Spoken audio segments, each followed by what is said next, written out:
વટાણા લીધા છે આપણે, તો લીલા વટાણા આવે છે હમણાં, તો એ લીધા છે આપણે ને એને ફોલીને દાણા કાઢી લીધા છે. તો આજ આપણે આની ગ્રેવીવાળી અલગ રીતનું શાક બનાવવાનું છે. તો હાલો હવે આપણે આની બીજી તૈયારી કરીએ. તો આપણે ગરમ પાણી કરવા મૂકી દીધું છે તપેલીમાં.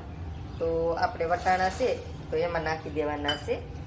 હવે એમાં આપણે થોડુંક મીઠું નાખવાનું છે ને હવે આપણે એને ઢાંકી ને થોડીક વાર આપણે સડવા દેવાના છે.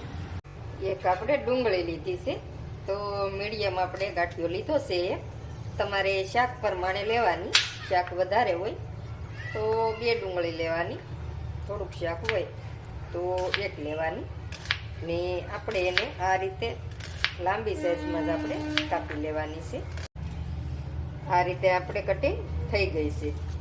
તો આને તમે આ રીતે સોળી નાખો એટલે છૂટી પડી જાય. તો આસી આસી જ આપણે કટિંગ કરવાની છે. જોવો તમે કેવા મસ્ત લસા બની જશે. તો આપણે એક મોટી ડુંગળી હતી એટલે આપણે જાજી થઈ છે. તો તમારે નાની હોય તો 2 લેવાની. તો આ રીતે આપણે બધી છૂટી કરી લીધી છે, આસાનથી થઈ જાય. જુઓ, તો હવે આને આપણે એક વાટકામાં લઈ લઈએ. ટમેટું લીધું છે આપણે, તો ટમેટાને આપણે કટિંગ કરી લેવાનું છે. આ રીતે એને કટિંગ કરી લઈએ. ટમેટું આપણે આ રીતે કટિંગ કરી લીધું છે લાંબી સાઈઝમાં. જુઓ તમે આસા પીસ કરી લીધા છે. તો હાલો હવે આપણે બીજી તૈયારી કરીએ. આપણે માંડવી લીધી છે, તો માંડવીને આપણે શેકી લીધી છે. તો શેકીને આપણે એના ફોતરા નથી ઉખડવાના, આ રીતે જ આપણે એને પીસી લેવાની છે. તો કાચી માંડવી આપણે નથી પીસવાની, જાડા મોટી પહેલાં શેકી લેવાની છે. તો હાલો એને આપણે પીસી લઈએ. તો માંડવી આપણે પીસી લીધી છે. તો જો આ રીતે ઝીણો ભૂકો કરી લેવાનો છે આપણે. તો હાલો હવે આપણે બીજી તૈયારી કરીએ. તો આપણે ગેસ શરૂ કરી દીધો છે ને કડાઈ મૂકી દીધી છે ને એમાં આપણે તેલ નાખી દીધું છે. તો જેટલું શાક હોય એ પ્રમાણે તમારે તેલ નાખવાનું. તો હવે આપણે એમાં જીરું નાખવાનું છે. હવે આપણે એમાં ડુંગળી નાખવાની છે.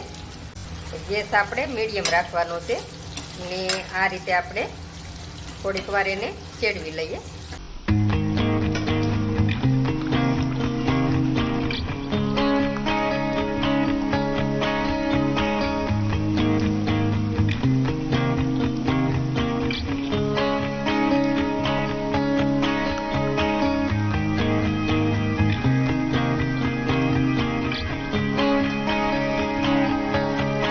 આપણે આદુ મરચાં અને લસણની પેસ્ટ છે તો એ નાખી દઈએ. તો એને આપણે આ રીતે મિક્સ કરી લઈએ આમાં. હવે આપણે ટમેટાં નાખી દઈએ. હવે આપણે એની ઉપર મીઠું નાખીએ. તો હવે આપણે ગેસ ધીમો રાખવાનો છે અને આ રીતે બધું મિક્સ કરી લઈએ. હવે એને આપણે ધીમા ગેસે ઢાંકીને આપણે આ રીતે સડવા દેવાનું છે. વચ્ચે વચ્ચે આપણે હલાવતું જવાનું છે, ખોલીને ને સેડવી લેવાનું છે. હવે આપણે ખોલીને જોઈ લઈએ. તો આપણે 2 થી 3 વાર હલાવ્યું છે વચ્ચે વચ્ચે ખોલીને. તો આ રીતે આપણે સડી ગયું છે. જો તમે તો આ રીતે આપણે સેડવી લેવાનું છે. તો હવે આપણે એમાં મસાલા કરી લઈએ. તો મસાલામાં આપણે હળદર નાખવાની છે, હિંગ નાખવાની છે, ધાણા જીરુંનો ભૂકો નાખવાનો છે ને આપણે આ વટાણા બાફી લીધા છે તો એ નાખી દેવાના છે. ને હવે આપણે લાલ મરચું નાખવાનું છે. તો જે પ્રમાણે તમારે તીખું શાક ખાવું હોય એ પ્રમાણે મરચું નાખવાનું. તો બધું આપણે આ રીતે મિક્સ કરી લઈએ. પેલો મસાલો, બધો મસાલો મિક્સ થઈ ગયો છે. તો આપણે થોડીક વાર એને ઢાંકીને સડી જવા દઈએ. તો હવે મસાલો આપણે સડી ગયો છે. તો હવે આપણે એમાં આ માંડવીનો ભૂકો કર્યો છે તો એ નાખી દઈએ. હવે આપણે મિક્સ કરી લઈએ આ રીતે. તો મસાલો આપણે મિક્સ થઈ ગયો છે બધોય. તો હવે આપણે એમાં પાણી નાખવાનું છે. તો તમારે જે રીતની ગ્રેવી રાખવી હોય એ રીતની તમે પાણી નાખી શકો. તો મેં 1 ને અડધો ગ્લાસ એટલે 1.5 ગ્લાસ પાણી નાખ્યું છે.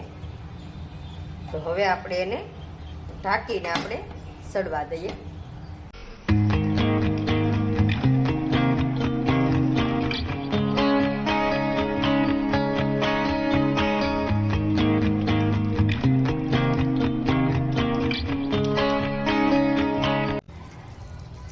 હવે આપણે ગરમ મસાલો નાખવાનો છે એમાં.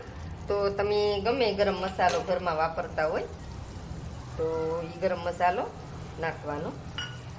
હવે આપણે લીલા ધાણા નાખી દઈએ. હવે આપણે મિક્સ કરી લઈએ. ગરમ મસાલો આપણે નાખ્યો છે એટલે થોડીક વાર આપણે એને ઢાંકી દઈએ એટલે ગરમ મસાલાનો સ્વાદ બધો શાકમાં બેસી જાય. તો શાક આપણે બની ગયું છે. તો શાક આપણે પીરસી લઈએ.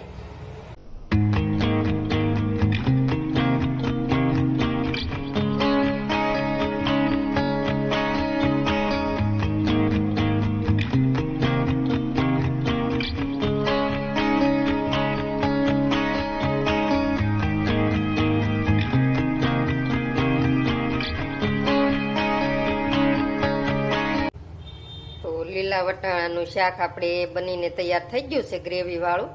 તો જુઓ તમે બહુ સરસ બની ગયું છે મસ્તીનું.